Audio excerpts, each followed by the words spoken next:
नमस्कार, मैं आपके साथ रितिका आर्या। आप देख रहे हैं ऑर्ज न्यूज लाइव। आइए पेश करते हैं आज की तमाम 50 बड़ी खबरें। मकर संक्रांति के अवसर पर पीएम मोदी अपना कार्यालय दक्षिण ब्लॉक से नवनिर्मित सेवा तीर्थ परिसर में शिफ्ट करेंगे। लोकसभा अध्यक्ष ने संसद परिसर के भीतर सांसदों द्वारा धूम्रपान के आरोपों की औपचारिक जांच के आदेश दिए हैं। पश्चिम बंगाल के मुख्यमंत्री के खिलाफ गलत प्रतिबंध के मामले में प्रवर्तन निर्देशालय ईडी ने सुप्रीम कोर्ट में याचिका दायर की है। करूर भगदड़ मामले में सीबीआई ने अभिनेता और राजनेता विजय से 7 घंटे से अधिक समय तक पूछताछ की। पीएम मोदी और जर्मन नेतृत्व ने वैश्विक आतंकवाद और कट्टरवाद से निपटने के लिए सहयोग बढ़ाने की घोषणा की। सुप्रीम कोर्ट ने राज्य में स्थानीय निकाय चुनावों की प्रक्रिया पूरी करने की समय सीमा बढ़ाने का आदेश दिया है।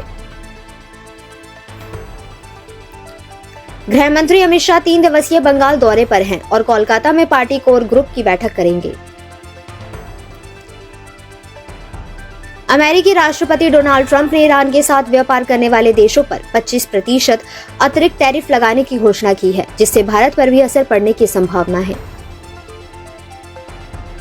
ईरान में जारी विरोध प्रदर्शनों में मरने वालों की संख्या 544 तक पहुंच गई, जिनमें बच्चे भी शामिल हैं। बांग्लादेश में एक और हिंदू युवक की पीट कर हत्या की खबर सामने आई है। बांग्लादेश की पहली महिला प्रधानमंत्री खालिदा जिया का 80 वर्ष की आयु में लंबी बीमारी के बाद निधन हो गया। ट्रंप ने कहा है कि अमेरिका ग्रीनलैंड को एक न एक तरीके से हासिल कर लेगा। सेंसेक्स और निफ्टी में मिला जुला रुख। एनएलसी इंडिया के शेयरों में 3% की बढ़त देखी गई।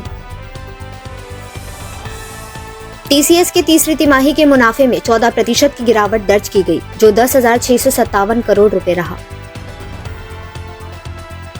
दिसंबर 2025 के लिए भारत की सीपीआई मुद्रास्फीति बढ़कर 1.3% हो गई है।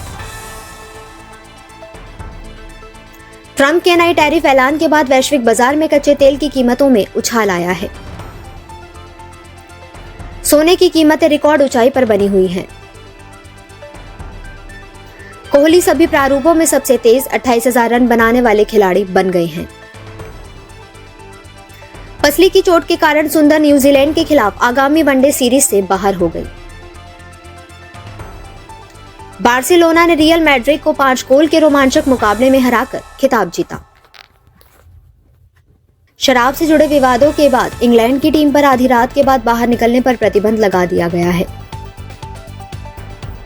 पश्चिम बंगाल के उत्तर 24 परगना में निपा वायरस के 2 नए मामले सामने आने से हड़कंप मच गया। भारतीय अंतरिक्ष अनुसंधान संगठन इसरो ने श्रीहरिकोटा से 16 उपग्रहों के साथ PSLV C62 को सफलतापूर्वक लॉन्च किया।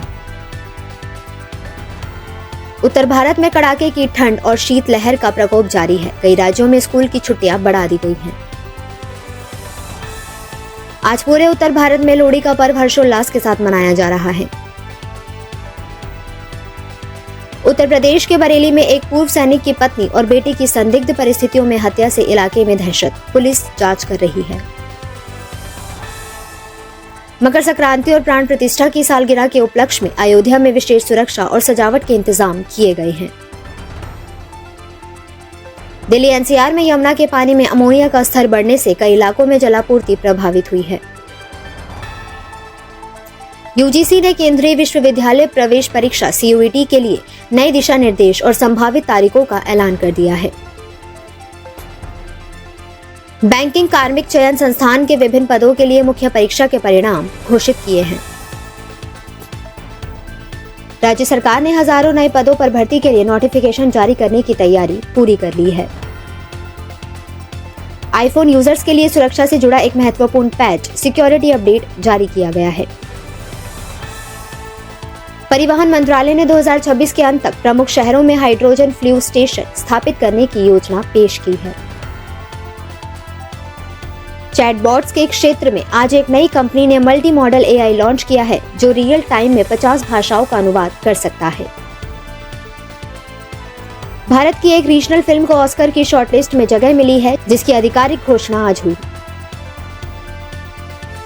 एक नई वेब सीरीज के कंटेंट को लेकर सोशल मीडिया पर विरोध के बाद सेंसर बोर्ड ने दोबारा जांच की बात कही है। बॉलीवुड पावर कपल की आगामी फिल्म का टीजर आज शाम रिलीज होने की उम्मीद है। मौसम विभाग ने अगले 48 घंटों के लिए पंजाब, हरियाणा और दिल्ली में रेड अलर्ट जारी किया है। निपा वायरस के बढ़ते मामलों को देखते हुए केंद्र सरकार ने प्रभावित राज्यों को विशेष मेडिकल टीम भेजी है। दिल्ली का AQI आज गंभीर श्रेणी में दर्ज किया गया। निर्माण कार्यों पर फिर से रोक लग सकती है। सरकार ने छोटे व्यापारियों के लिए GST फाइलिंग की प्रक्रिया को और सरल बनाने के लिए नया पोर्टल लॉन्च किया है। कोहरे के कारण उत्तर भारत की 30 से अधिक ट्रेनें 4 से 8 घंटे की देरी से चल रही हैं। जर्मन कंपनियों ने भारत के रिन्यूएबल एनर्जी सेक्टर में भारी निवेश का वादा किया है। मुंबई में महिलाओं के लिए स्मार्ट पैनिक बटन योजना का विस्तार करने का निर्णय लिया गया है। पंजाब और हरियाणा में पारंपरिक गीतों और अलाव के साथ लोहड़ी का जश्न चरम पर है। बिटकॉइन की कीमतों में आज हल्की गिरावट देखी गई है। अहमदाबाद में दुनिया के सबसे बड़े इंडोर स्पोर्ट्स कॉम्प्लेक्स का उद्घाटन अगले महीने होने की खबर है। भारत की पहली प्राइवेट स्पेस कंपनी ने 2027 के लिए स्पेस टूर की बुकिंग शुरू कर दी है। केन बेतवा लिंक प्रोजेक्ट को लेकर आज एक उच्च स्तरीय समीक्षा बैठक होने वाली है। निजता के अधिकार से जुड़े एक पुराने केस में आज कोई बड़ा ऐतिहासिक फैसला आ सकता है।